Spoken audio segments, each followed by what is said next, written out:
আসন্ন কক্সবাজার সদর উপজেলা পরিষদের নির্বাচনে আনারস প্রতীকের চেয়ারম্যান প্রার্থী মুজিবুর রহমান প্রচার প্রচারণাতে ব্যস্ত সময় পার করছেন।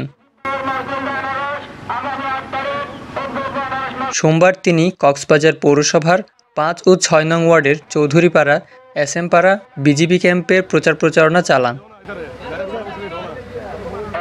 এর আগে সকালে তিনি জেলা কৃষক লীগের সাথে মতবিনিময় করেন।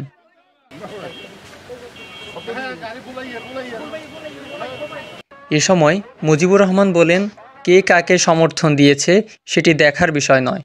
তিনি জনগণের জন্য অনেক কাজ করেছেন, তাই জনগণই তাকে ভোট দিয়ে নির্বাচিত করবেন।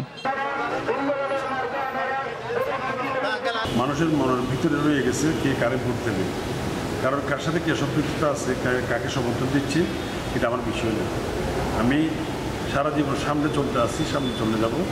সামনে কোনো বাধা আসলে বাধা অতিক্রম করে আমি চলে যাব শুধুমাত্র জনগণের শক্তি দিয়ে।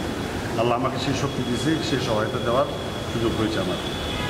পরে তিনি ১৯৯১ সালের ২৯ এপ্রিল প্রলয়ঙ্কারী ঘূর্ণিঝড়ে নিহতদের স্মরণে খুরুশকুল আশ্রয়ণ প্রকল্পে আয়োজিত দোয়া ও মিলাদ মাহফিলে বক্তব্য রাখেন। পরে তিনি জেলা মৎস্যজীবী লীগের কর্মী সমাবেশে যোগ দেন।